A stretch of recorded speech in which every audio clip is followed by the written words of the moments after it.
Hi, my name is Kevin Thomas, W1DED, and this is Q5 Ham Radio. Today I'm joined by Kees, W0AAE. Kees is a 21-year-old amateur radio operator from Minnesota and an aerospace engineering student at Iowa State. What really sets him apart is how deliberately he's pushing the edges of the hobby, from linear satellites and weather balloon tracking to remote contesting and youth-led DXpedition work. He represents a generation that's as comfortable with orbital mechanics and SDRs as it is with CW and pileups.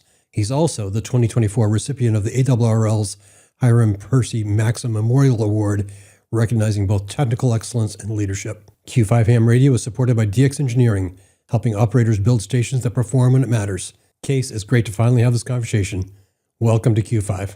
Yeah, thanks for having me on, Kevin.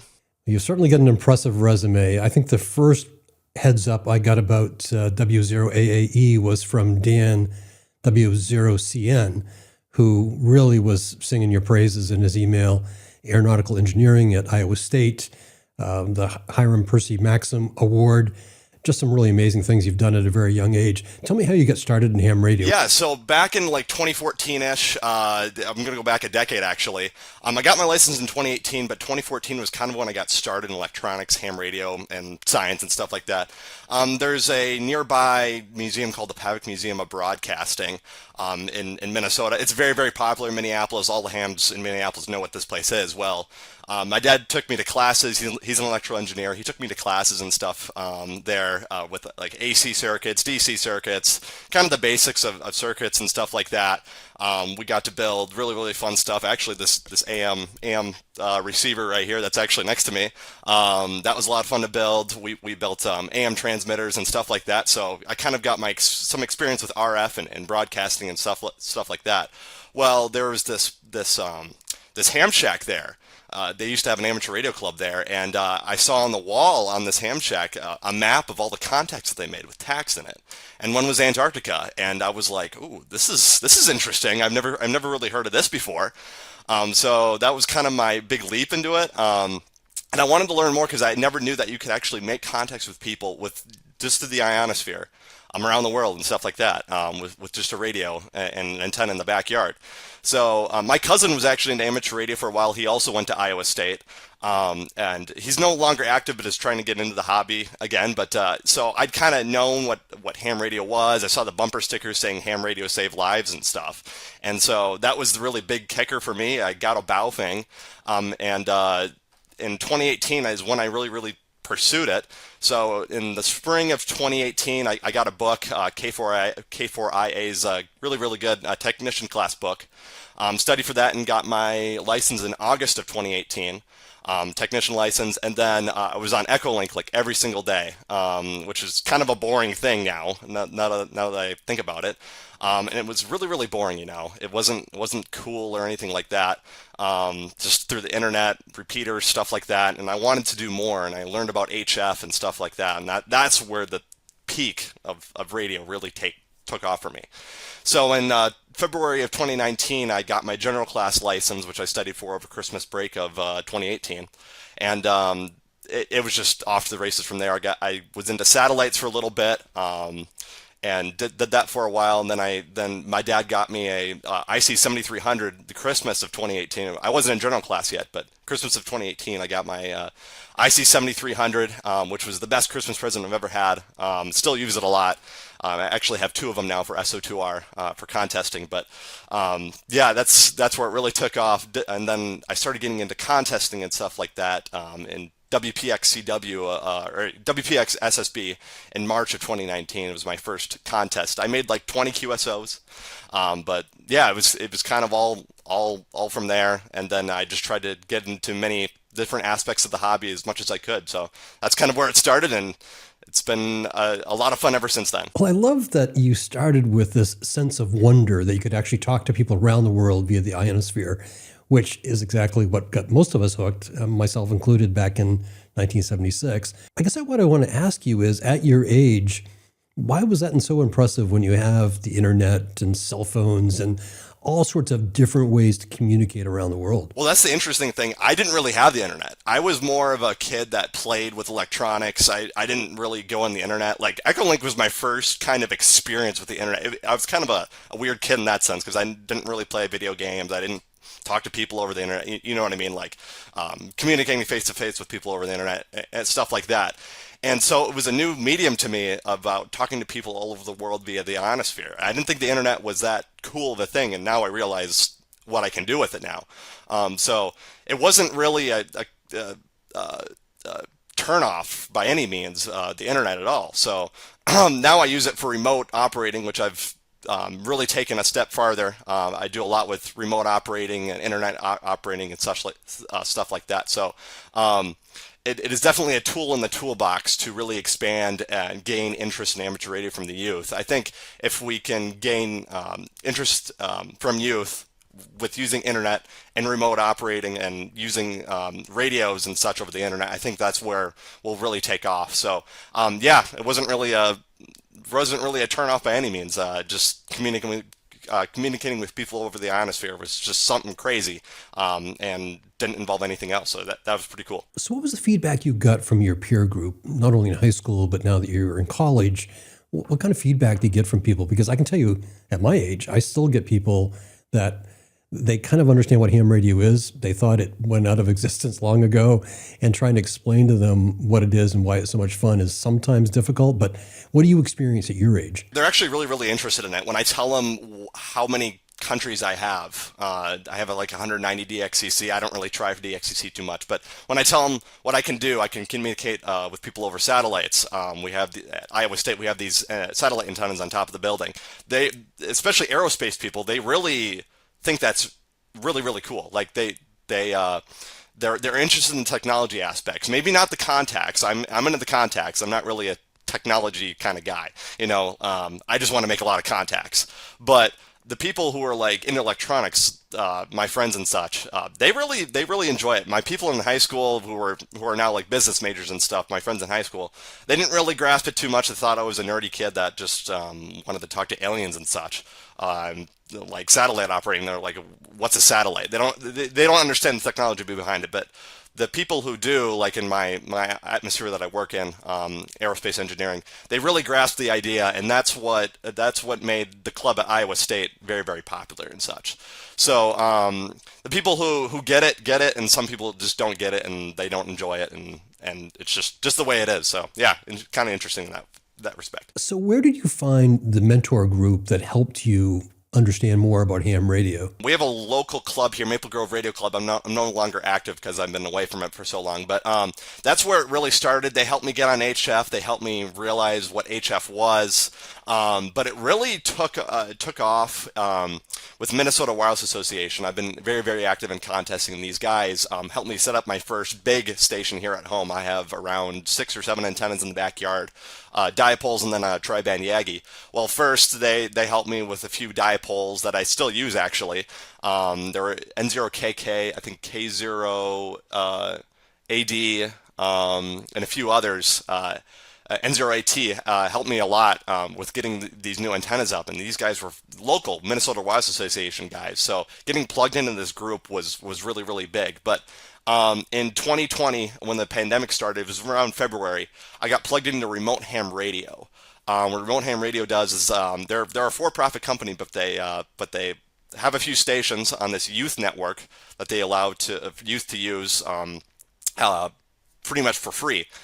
Very, very large stations on the East Coast and such, and that's where I really gained my love for contesting, from these big stations that I can make hundreds of contacts from. So it was that group, and I kind of started with that, and the pandemic really took off with the remote operating because guys couldn't be at their stations. They couldn't be together with other stations and station owners and such. So that's really took off, and I just got plugged in with hundreds of these youth. We started a Discord server, and the Discord server really took off with youth. We have hundreds of youth on there now that are just engaging and are interactive with remote operating and just learn from each other. And it was just 5 of us that kind of started it.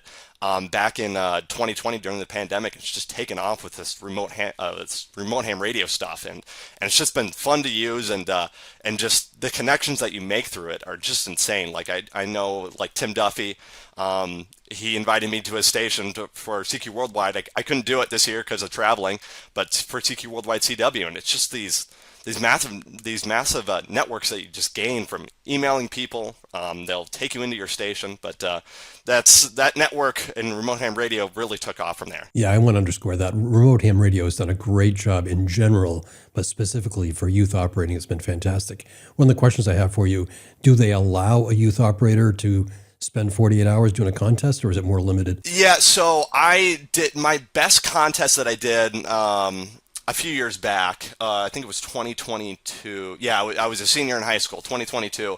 I operated for around, I think, 26 hours. I could have done way more. They'll let you operate 48 hours straight if they wanted to.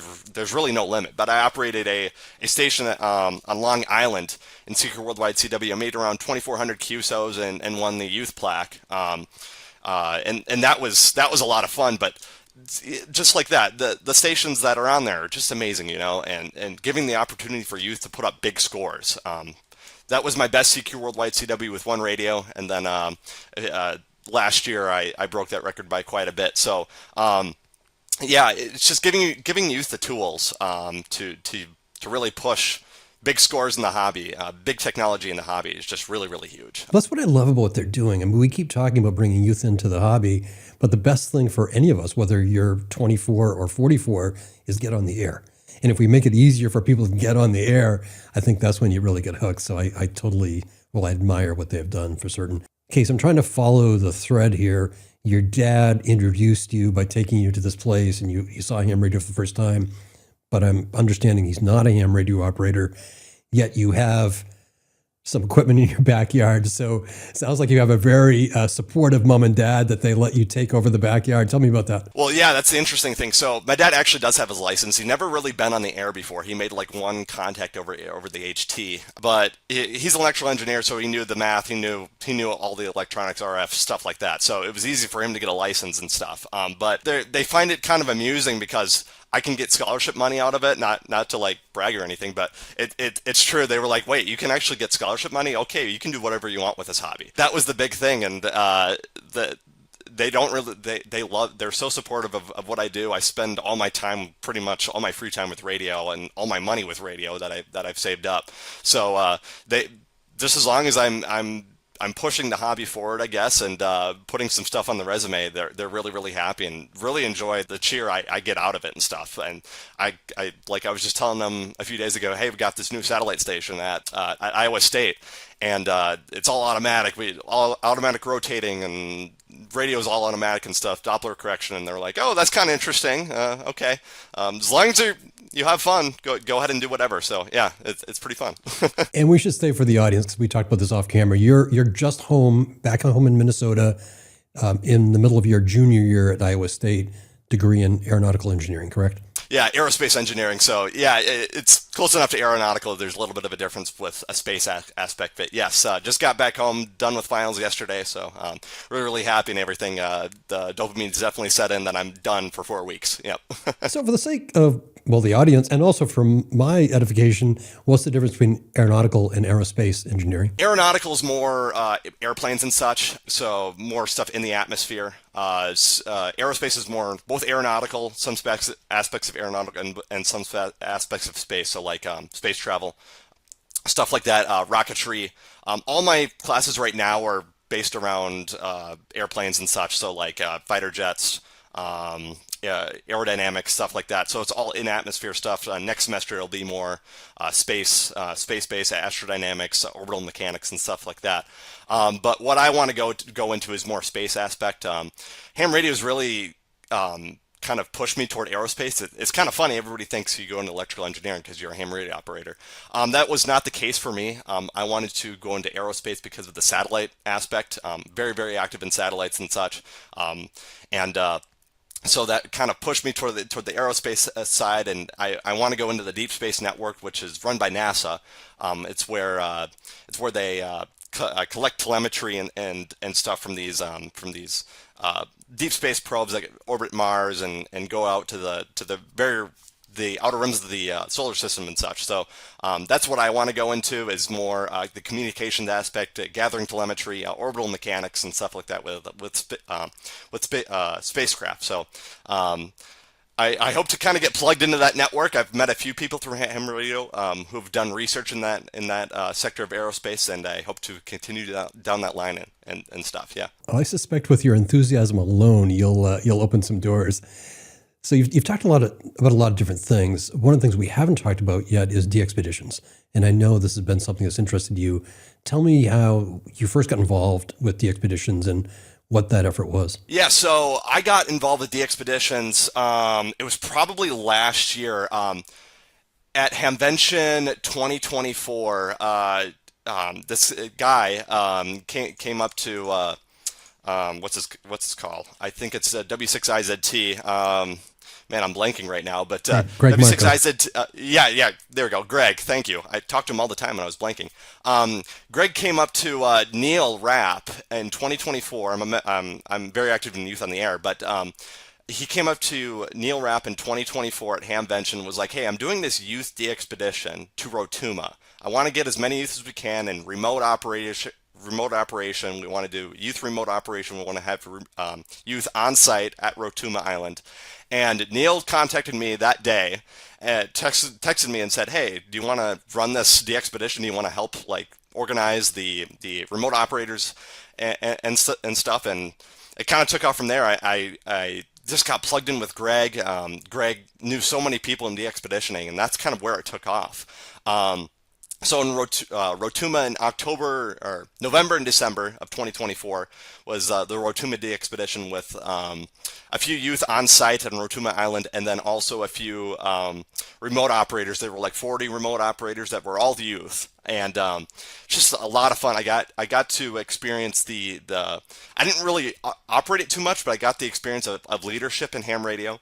And leading just a tremendous pack of youth that were so enthusiastic around making contacts and stuff remote on this remote island and stuff. So that's where it really took me. It was just organization skills, communication skills, and stuff like that. I never really operated because I was busy with school, but just seeing the fun that comes from DXpeditioning.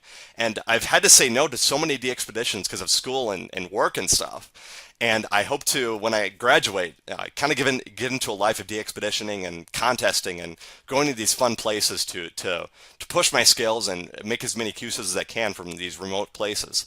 And then we had the recent one in Saba, PJ6Y, this past October. And that was pretty much the same format. We had like 40 youth remote operators and then a few on site, more on site than the Rotuma one. And just the fun that comes from it, and the fun of making contacts from your home to a remote station on Saba, and yeah, it's just fun, and yeah, just learning so much and stuff like that. So I hope to eventually go on a DXpedition. Greg's pretty much said, "Hey, anytime you can come on a DXpedition, you're welcome." And so I'm really excited for the day that I actually get to go on one.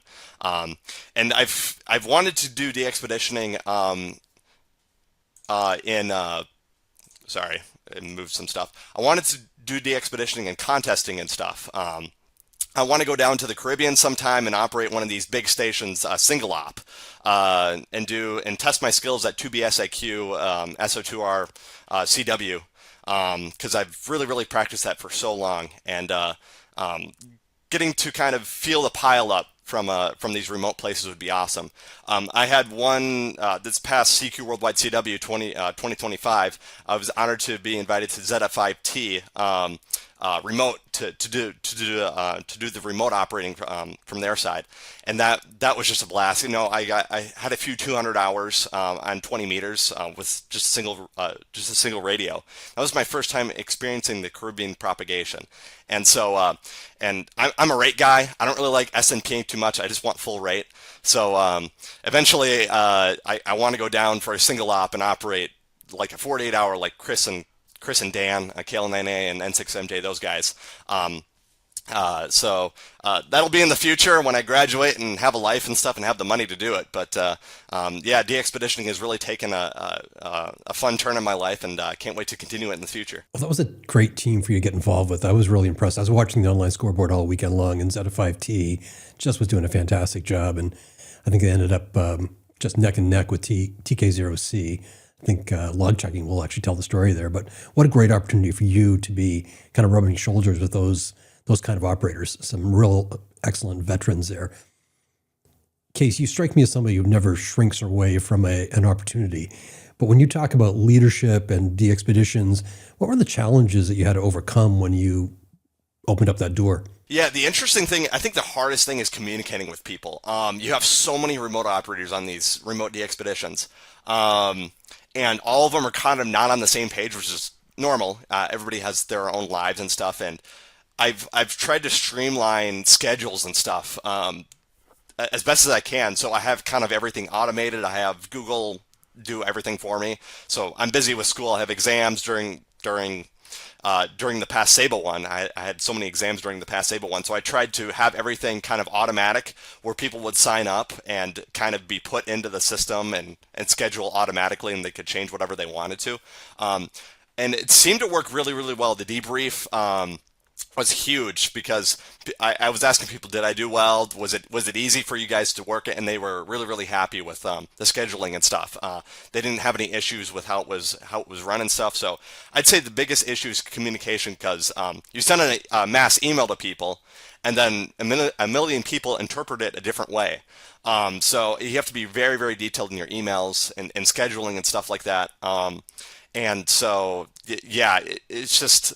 And interpretations are just wide, and not everybody's on the same page. So you get emails saying, what do I do if I do this? And I have to say, well, look at this area, like look at the manual here, check here for issues and stuff like that.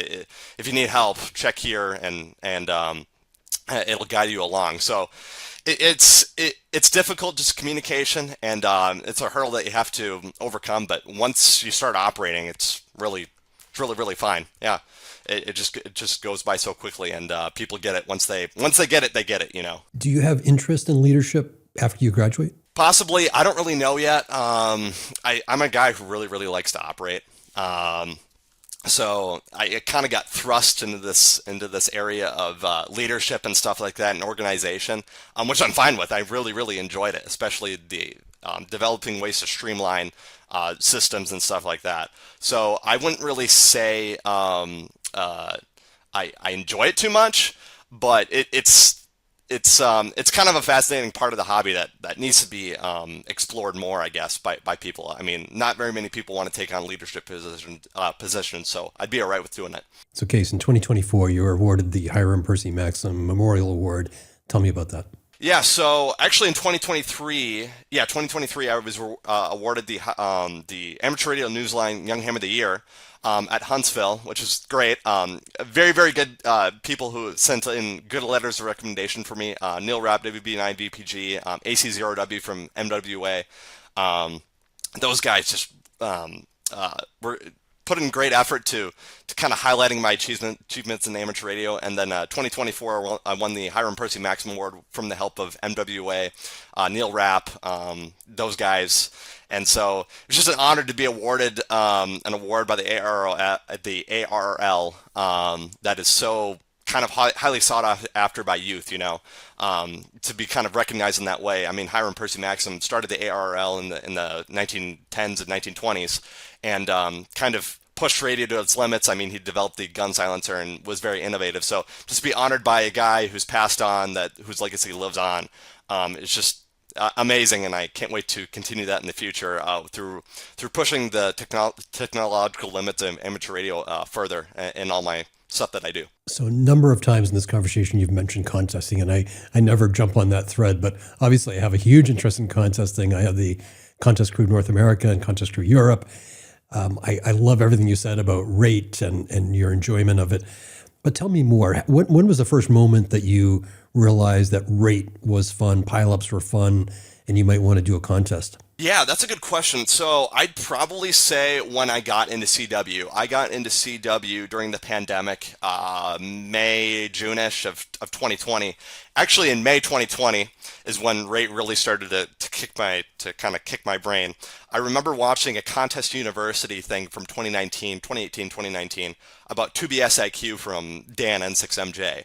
And I hadn't learned CW. I didn't know a lick of CW. I just done SSB, which was a lot of fun, you know. You just needed a big station.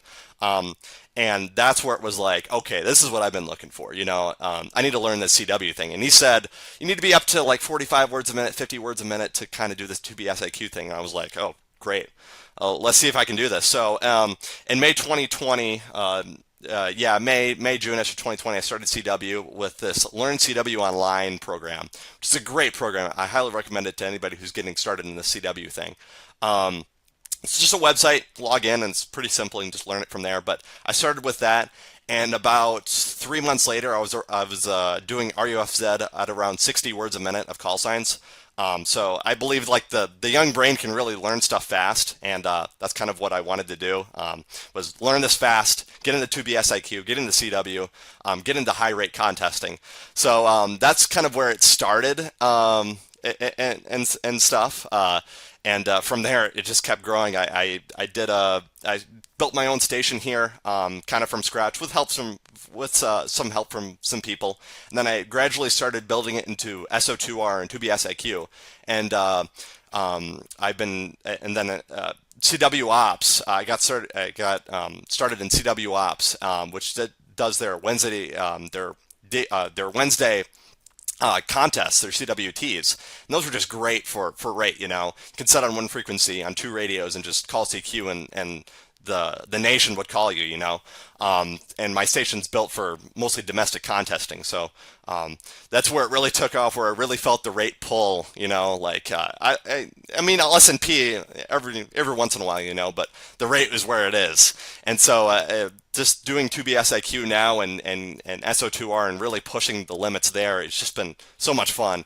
And so just getting involved in CW in 2020 through the pandemic, and then kind of going from there into building my own station, and then learning that there are other stations that you can use, you know, like remote ham radio. I have this really good relationship with N0NI in Iowa, who lives about 40 minutes away from Ames, where where Iowa State is.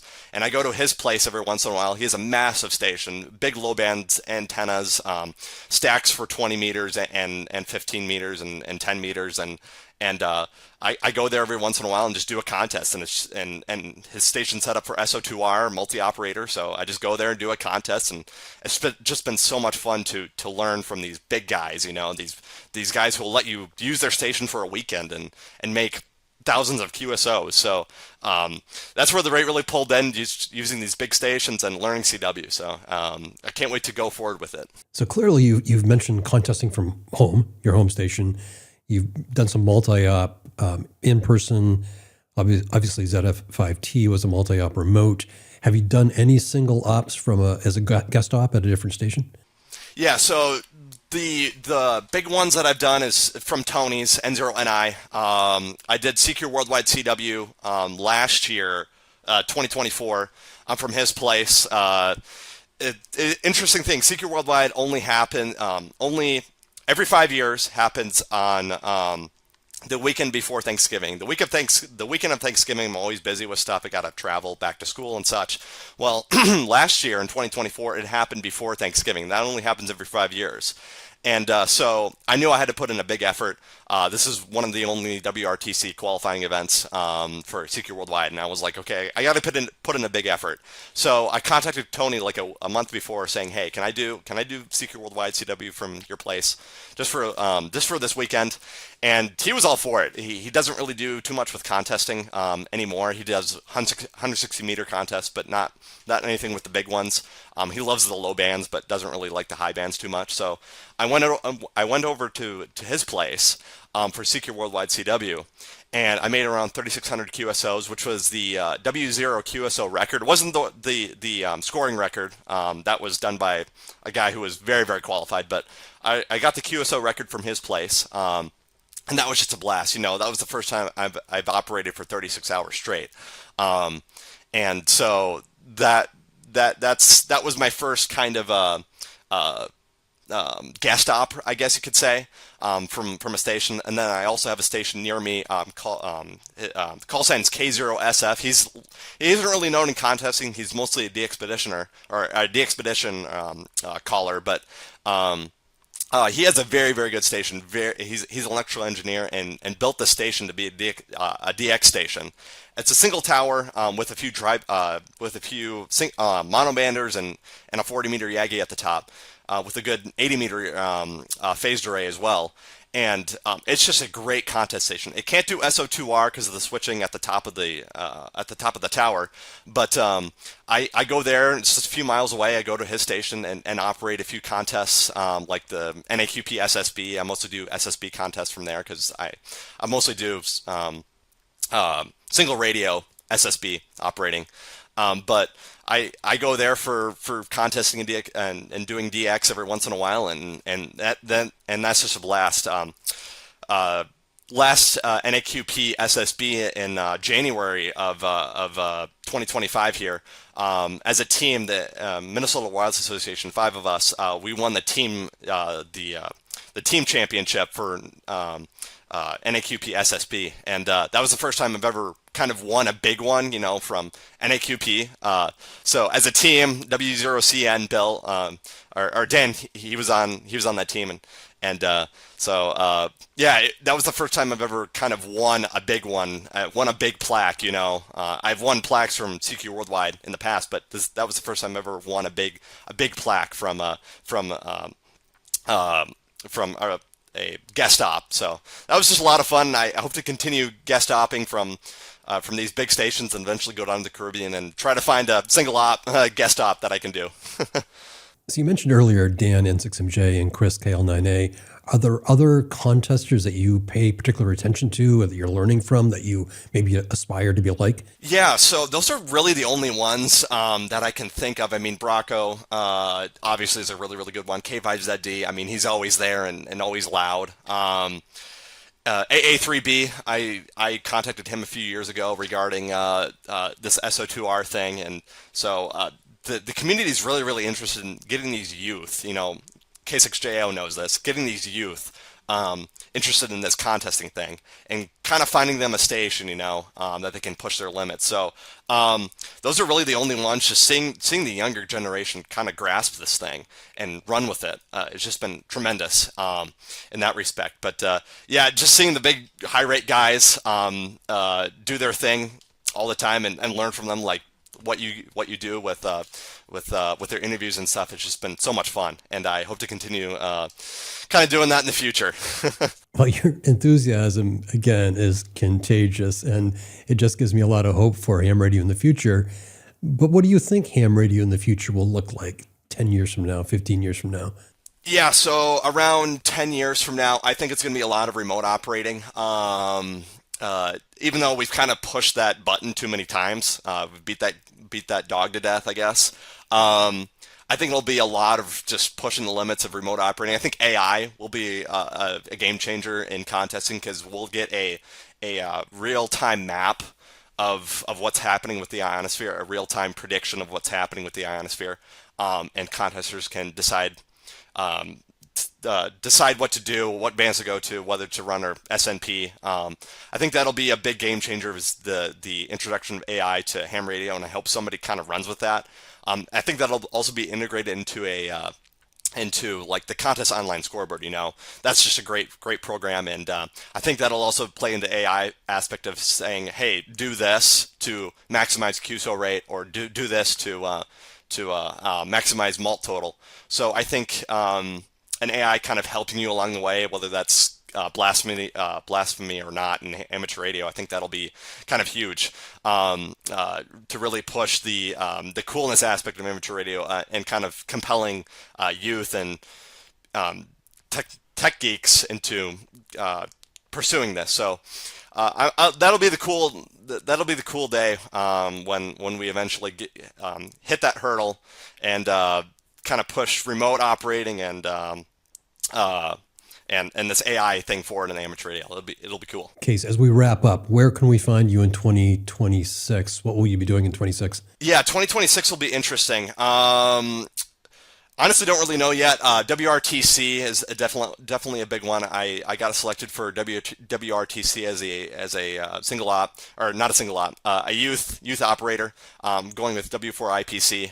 That was just a lot of fun because in 2023, I kind of dreamt of going to WRTC. Qualifications had just opened, and I was like, okay, what do I need to do to qualify as a youth, And I kind of made a spreadsheet. Obviously, I'm a very, very busy college student, and all the contests happen at the worst times for college, during exam times and midterms and stuff. So, kind of developing a plan and going forward, that was that was really, really cool. And being able to put up big scores and then get selected to go to this WRTC in 2026 in Great Britain is just been a dream come true. I'm glad my goal kind of was met in that respect, and to compete with the big guys, N6MJ, KLNA, all those big guys in Europe, in Russia, and stuff like that. That'll just be a lot of fun. Another big thing this past year in 2025, I went to a station on Frying Pan Tower. Well, not a station. I built a station on this platform in the middle of the Atlantic Ocean in August with another friend of mine, K4NHW. We went out there and built this remote station, flex station, just to kind of push remote operating forward, and I hope to continue to do that in the future. I got a few ideas of what I want to do with this station in the middle of the Atlantic Ocean. So kind of pushing amateur radio forward in technological aspects, finding new projects to do. I've got a few projects written down that I kind of want to pursue that are nuts right now, but I hope to get done in the future when I actually have a life. So yeah, so that'll kind of be the next plan for the 2026. I hope to do a lot of contests, but it'll be very, very limited with just the busyness of life and yeah, stuff like that. Yep. Okay, so I really appreciate you joining me today. Yes, thank you very much, Kevin. I really appreciate you having me on. It's been a blast. My name is Kevin Thomas, W0AAE. This is Q5 Ham Radio. I've been talking to Kees, W0AAE. I normally end these conversations with, you will hear him in an upcoming contest, but I have a feeling you'll hear a Kees in a number of different places, not only at WRTC, but hopefully he'll be at Dayton. But I just think he's going to be making his mark on ham radio for years and years to come. Kees, thank you very much. Yeah, thanks for having me on, Kevin. Thank you. 73. 73.